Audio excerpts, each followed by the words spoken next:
This is amazing. It really is. It's amazing. Not that I'm here, no, that you're here. Because let me be very honest with you, I have no idea why you're here, personally. In other words, what the message, what I wrote there, how it hit you, it doesn't matter. What matters is that you're here, and the Spirit brought you here, okay? There's a couple things. Number one, I've never been mic'd. I'm used to doing it on my own. And I've been told, if that guy back there goes like this, that means I'm getting outside of the range of that. So he's going to try to keep me in the box. Okay. Originally, when I wrote the intro for this seminar, Are You Taking Your Wife for Granted?, I listed down here a reason for doing it. In that basically, what I was going to do is share an experience, okay, kind of like in 2 Corinthians 1, 3, and 4, where the Lord had given me comfort, and I'm going to give it to you. In other words, what I wanted you to be able to do was learn from my mistakes. Mistakes plus, plural. Now, in between writing that and then coming here, I was confronted by something Oswald Chambers wrote in his one of the meditations that I read in My Highest, or My Utmost for His Highest, in which he basically said, never try to make experience a principle, but allow God, via the Holy Spirit, to be as creative and as original as He is in me. In other words, for me to come up and say, here's my experience, learn from my mistakes, Chambers is saying, it's not a question of you guys learning from my experience. The question is, are you willing to let the Spirit guide you? If there's something that hits you, then write it down. For example, I gave you a piece of paper. If you want, there's paper here. Notice that I didn't give you blanks to fill in, notes to check like they do in a sermon. They kind of guide you through. If the Spirit hits you with something, work it, take it. Because what I'm not trying to do is this. I'm not trying to guilt you. I'm not trying to motivate you by fear. I'm trying to say, listen to what the Spirit says to you in this. And learn from what He has. Okay? Because what I'm going to do is lay out things that have happened in my life. And let's see where we go with this. Let's see what you learn. But let me start with this. What did you do over Labor Day weekend, the last Labor Day weekend? Did you do anything interesting? From 5 p.m. Friday of Labor Day weekend to 5 p.m. Monday on Labor Day, what'd you do? Anything fun? Anything interesting? Anything impactful? Anything where you learned something? Something really changed you? You went to church, okay? Okay. Let me tell you about a weekend that I had.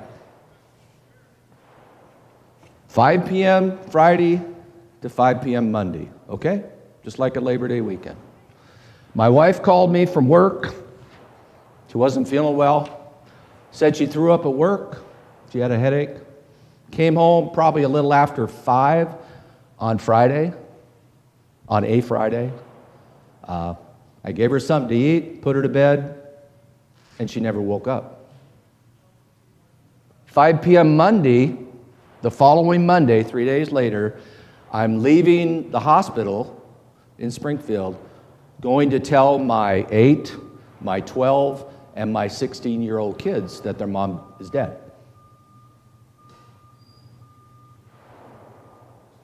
That was quite a weekend. Now, you kind of take the title of what I've written here, if you looked at the brochure, and said, "Are you taking your wife for granted?" And then I said, "I did." That's kind of the theme that came out of this sudden boom. She's gone. No warning, no symptoms, boom, it's done. I was a distant dad, very distant dad. And in a matter of a number of hours, 55 hours, something like that, I was now the only parent.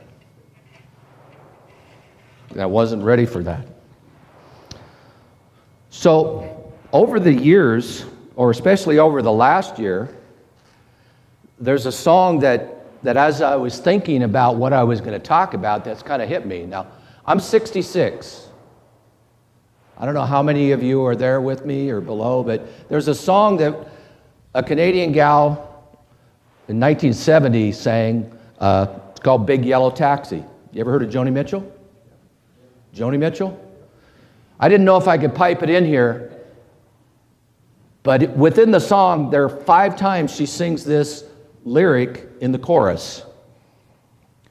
Don't it always seem to go that you don't know what you got till it's gone? Now she's singing about a plot of land that apparently they were going to turn into a parking lot. And when I heard that and start letting it go over and over in my mind, I'm thinking, hey, don't it always seem to go that you don't know what you got, spouse, till it's gone? Now, as I started thinking about that and this thing about taking someone for granted, I was kind of looking for perspective here. And I found 2 ways of going at it. One is, truth is, you did know what you had, but you didn't expect to lose it.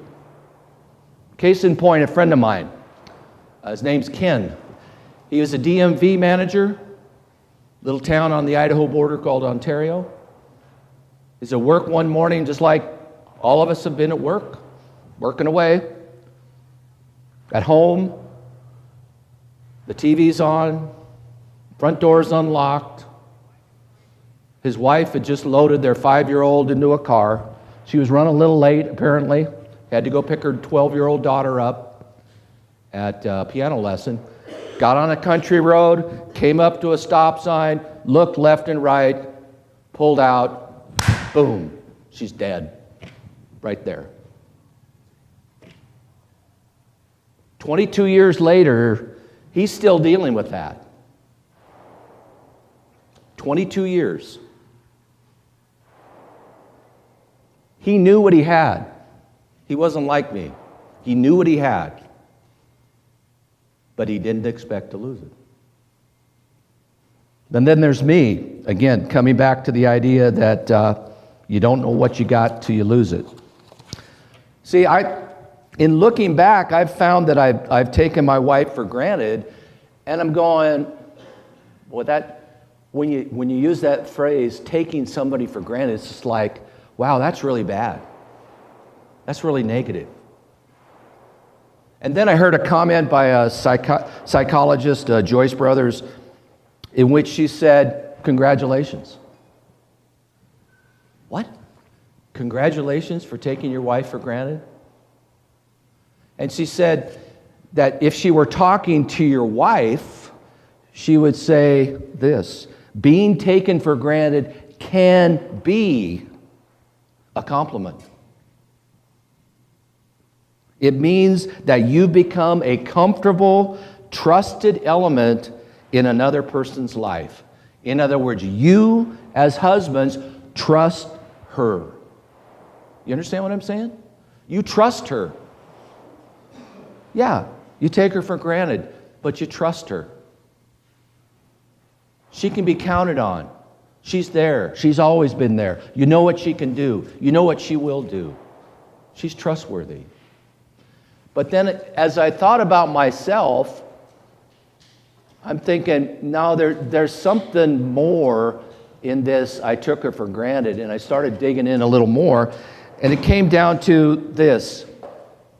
2 tests. One, Did I have a careless, indifferent attitude toward her? You know what I mean? Did I have a careless, I don't care?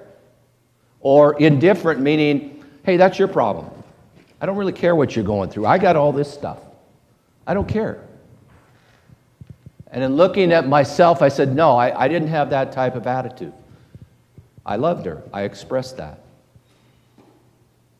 But then the second test that I came across was this. Did I fail to recognize her value to me? And I went, yeah, I did. Now, we think about, did I fail to recognize her value to me?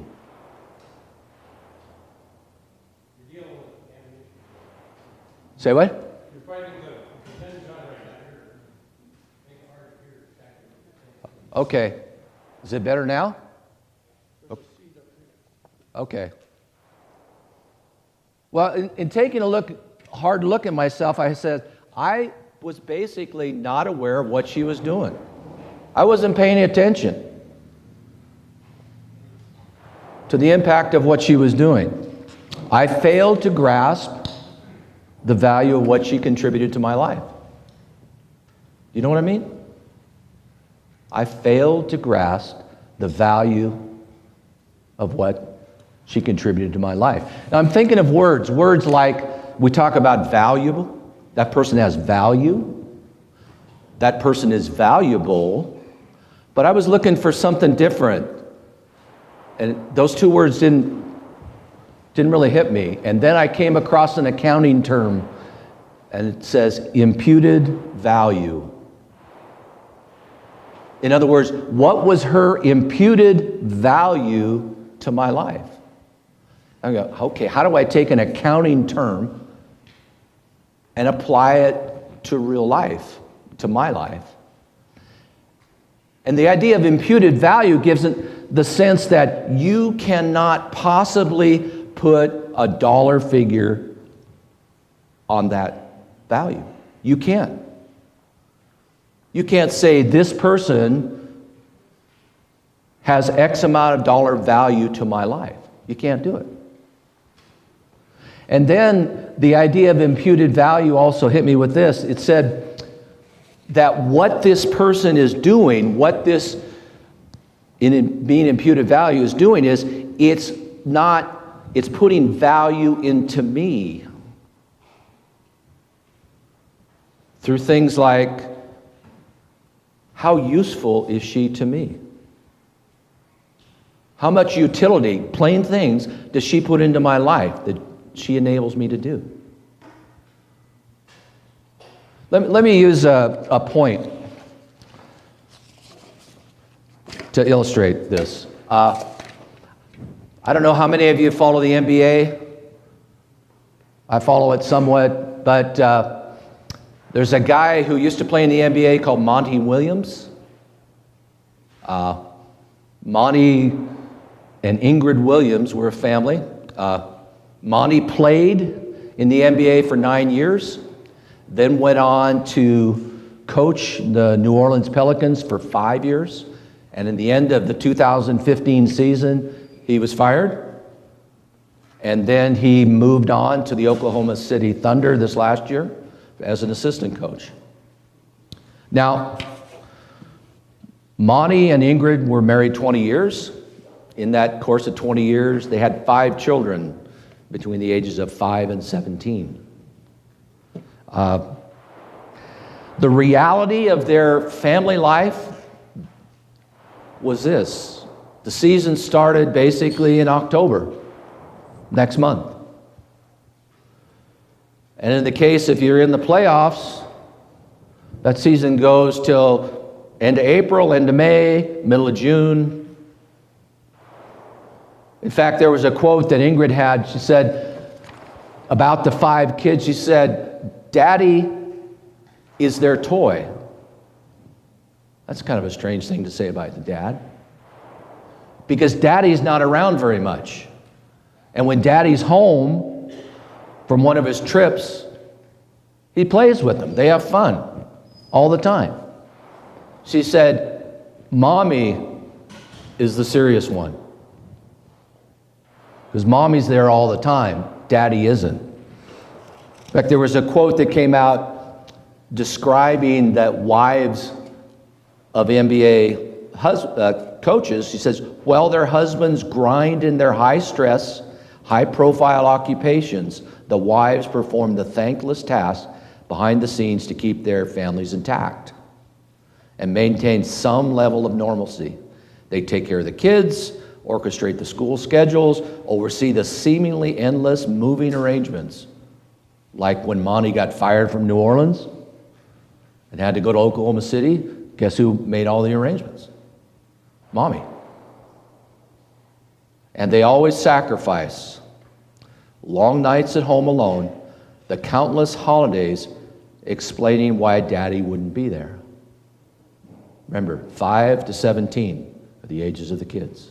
5 kids. And it's not like Monty didn't take her for granted or did take her for granted. It's a comment when he says, when you have 5 kids, your wife has so much to do. I'll call home, and I assume what he means is when he's on an extended road trip, he calls home, probably every night. And I have to listen to the list of things she has to do every single day. You feel inadequate as a dad. You try to make it up, but you can't. I don't know if some of you followed this story, but on February 10th, Ingrid Williams died from an accident the previous evening outside of Oklahoma City when her SUV with 3 of her kids in the vehicle was hit head-on by a car that crossed over into her lane. Monty Williams went on leave for the rest of the season.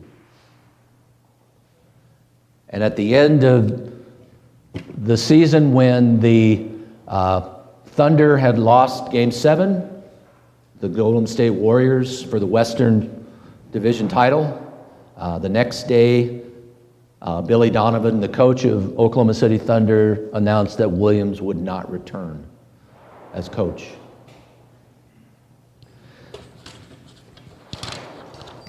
In the memorial, and if you get a chance to watch it, it's about 10 minutes long, where Williams talks a couple days after in a memorial service about his wife. Monty said this, "My wife is in heaven, but I now have 5 crumb snatchers to deal with." In other words, road trips are going to be pretty tough. He's got 5 kids to deal with. What imputed value did Ingrid put into his life? She was his rock, his hero, his best friend. But the thing that was most telling to me is Ingrid, his wife's sacrifices, allowed her husband to live out his dream. Being an NBA coach, having a great wife, having 5 great kids was his dream. And she made that happen by contributing into his life the things that she did. Now he's done.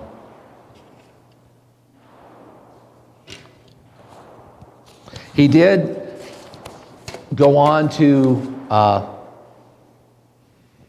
finish out a commitment that he had to the international team in the Olympics, which was kind of interesting because his time in the couple weeks dealing with the Olympic team, finishing a 2-year term, he was the only coach in the history coaching the U.S. Olympic teams that was not associated with an MBA or college program.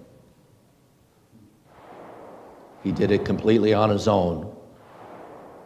What happened with the kids during that time period, he still got a fire to coach, but he also realizes, I've got 5 kids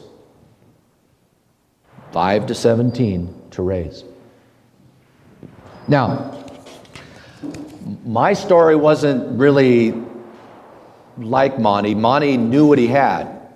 And I keep on coming back to the idea that I really didn't know what I had. Again, going along with the chorus of Big Yellow Taxi. You don't know what you got till you lose it.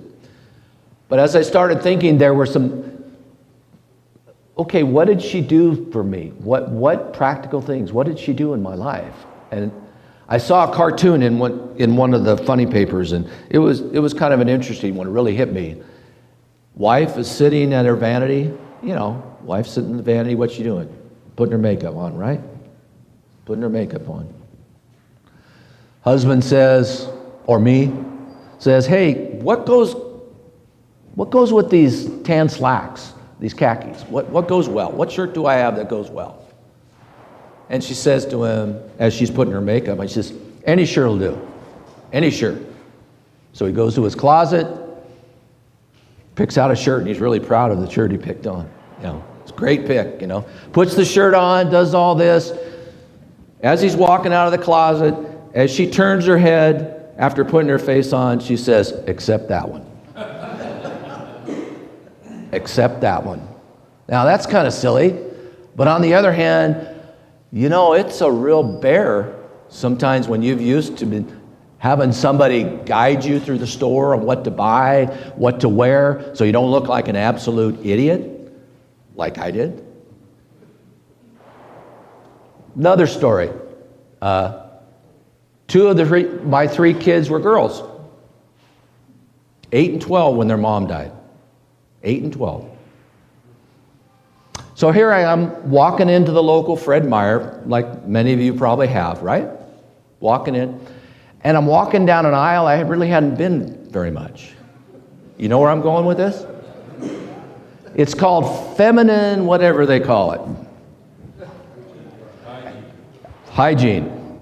And I'm looking, and there's so many boxes. There's so many plastic bags. I'm going, wow, which one do I pick? So I picked one, and then I walk out to check out, and there's a young gal there checking out, and I said, do you think these will work? Do you think these will work? And I'm going, I don't know what she thought. She said yes, but probably to get me out of the store. But you see, again, that's something that I didn't have to do, and I was learning what she did for me.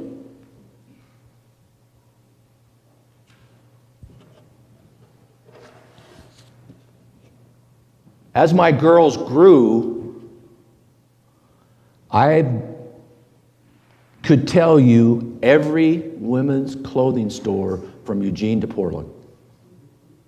Every mall, I've been in a mall. I know which ones have chairs, which ones don't have chairs. What's interesting is you walk in, they're doing their thing, I'm walking around, and the clerks are kind of going, what's this? You know, this weird guy is walking around our store. And when I see the face, the clerk kind of look and kind of, and I go, I'm with them. I'm with them, you know. Hey, that's what I had to do. I didn't have anybody else to say, take my girl shopping. That's what I had to do. In a little more serious note, a lot is made about the idea of the wife being submissive to her husband, right? In the Word, in services, in books. I was having trouble with my son, my 15-year-old son. That kind of trouble. Banging heads all the time. And I'd come up with an idea about moving him out. So I walked up to my wife, mentioned the idea about moving him out, and she turned to me very calmly in a very submissive way and said, he won't be the one moving. You'll be the one moving. In other words, I think the Lord was using that and saying, you know what? You need to do a better job. And he's speaking through my wife in a rather confrontational manner and saying, you need to do a better job. See, within a year, she died. And when she died, that buffer, that arbitrator, you know what I mean? The person in between was gone. And it was war. It was war between a 16-year-old son and dad. War. I didn't have anybody. Fortunately, now about 18 years later, a week from today, I'm going to be meeting my son and his wife in Lincoln, Nebraska to watch the U of O play Nebraska. A football game. And that's neat that we, not just him, me, has managed to mend some of those fences. But that was really hard to do without that person who could confront me and say, or somebody that I could ask, what should I do? What am I doing wrong? I didn't have that. But one of the biggest things that I learned that I miss about not having her is the fact that my son was essentially 16 when she died. She had worked with him years in Awanas. Years. Memorizing verses, working through all this, working through all that.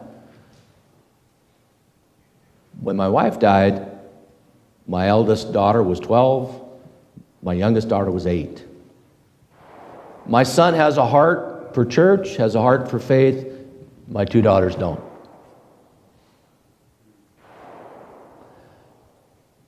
I didn't do a very good job because I was struggling to survive during that interim.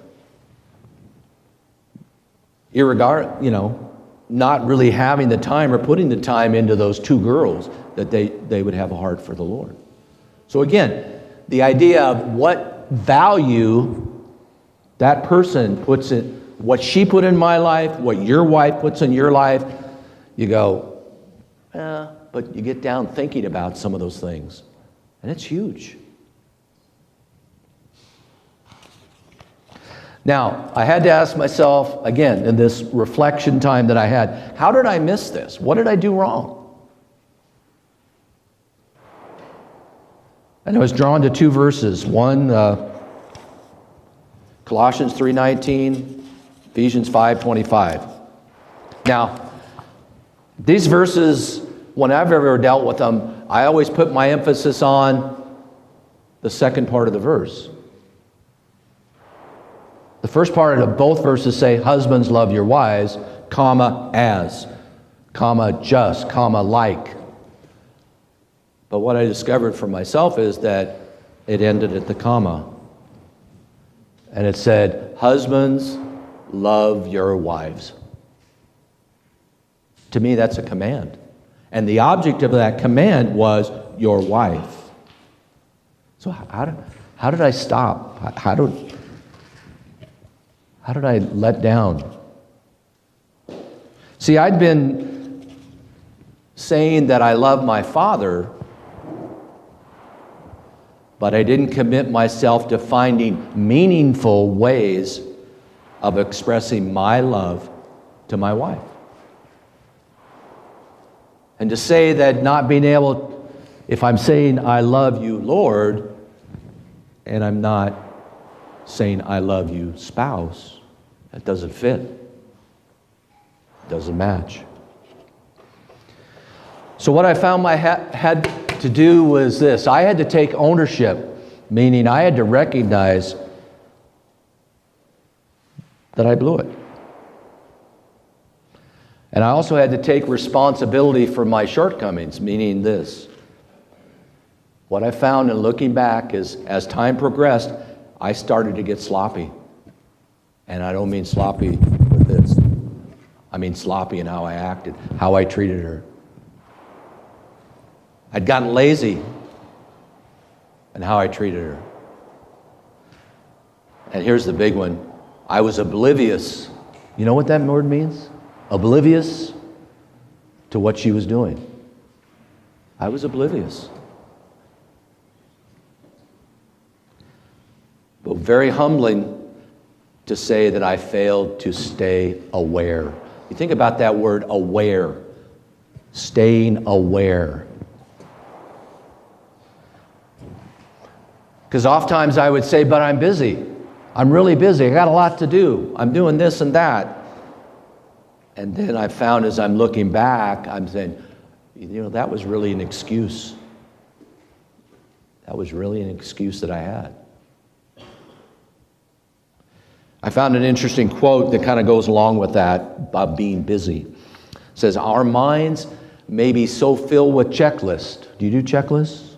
I got all these things to do. I got a lot to do. That the person in front of us, the wife, the kids, whatever, disappears. Think about that. That person literally disappears. And with him or her, the life that we were supposed to lead together.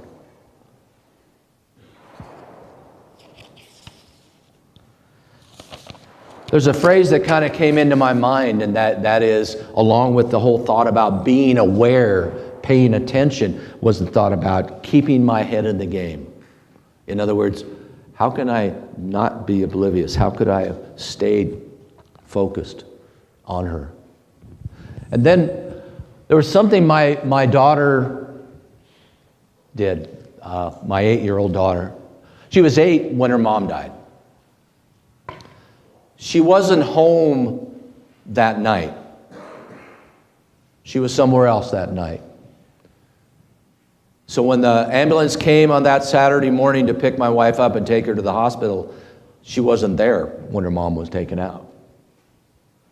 The last time she saw her mother was when I took each kid individually in to say goodbye.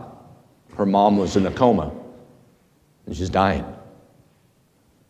And then what was interesting is she moved back in with me a couple years ago after graduating from the U of O. She's paying debt and looking for what she's going to do. And at 26, she'd go to work and come back and forth, and then she started doing this. She started saying, I love you, as she left the house.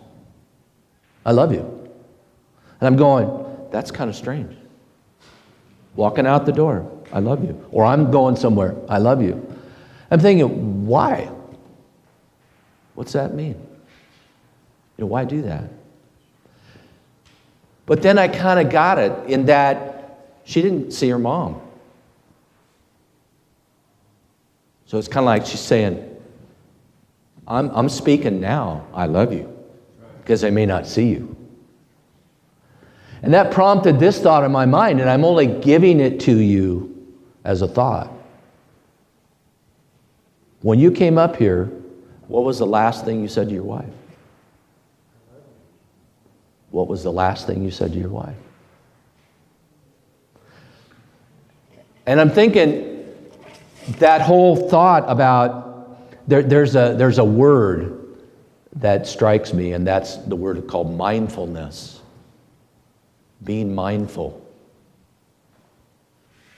Now, for a lot of people, that may be a negative word because it's connected with maybe meditation, some Eastern religion. But as I explored this idea of mindfulness, thinking about what my daughter was doing, it kind of struck me that in finding this definition, mindfulness is paying attention, staying aware. It is noticing what you are doing, feeling, and thinking at the time you're actually doing it. Being mindful. Now how does that apply here? How can I use it here in this venue? And what I came up was this. Focusing my attention in the moment at someone I care for. In doing so, I'm conveying my love to them in that moment. Now, the idea of in the moment, that's kind of strange. How long is in the moment? Dad, I love you. Out the door. You see what I'm saying? I love you. Hang up. Oswald Chambers, in another meditation that I wrote, kind of struck this, and he had a caution about this idea of like, I love you, using that as an example. Do you want to say those things as a habit? In other words, every time that person leaves, or you're leaving, you say, I love you. And pretty soon what happens is it becomes a habit which has no meaning. It's like, hi. Does that have meaning? Or do you want that expression to be an automatic thing generated by the Spirit in you? Where when you're conveying that, I love you, to that person that you care about, that you love, it's genuine. It means something.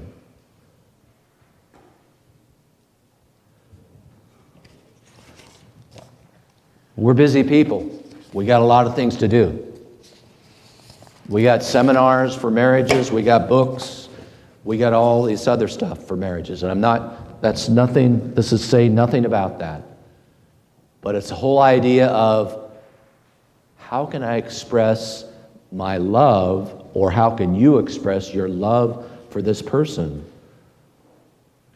as you're looking and saying, yeah, I can understand the value they're adding to my life. How can I do that? Well, here's a few ideas. Words aren't always necessary. Do you understand what I'm saying? Words aren't always necessary.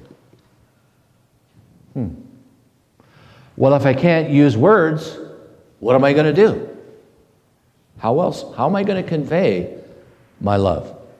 How are you going to do that in that moment, in that time? How well do you know your wife? How well do you know your wife? Things like a smile, a nod, a wink, a tilt of the head, a touch, a hug. You don't have to say anything. You do something, and then you go. You see what I'm saying? In the moment. In that exact moment, and then you move on.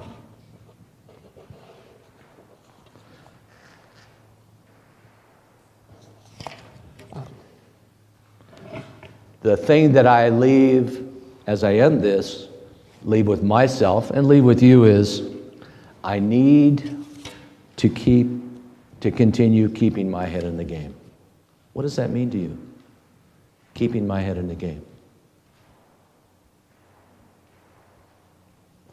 What are you going to do when you leave here? What does it mean to say, keeping my head in the game with your wife? When you drive off this mountain, either tonight, Saturday, Sunday afternoon, and you get home, what are you going to do? What are you going to do? Same thing you've done for years? Put the stuff away, park the trailer, do this, do that. Maybe you go out,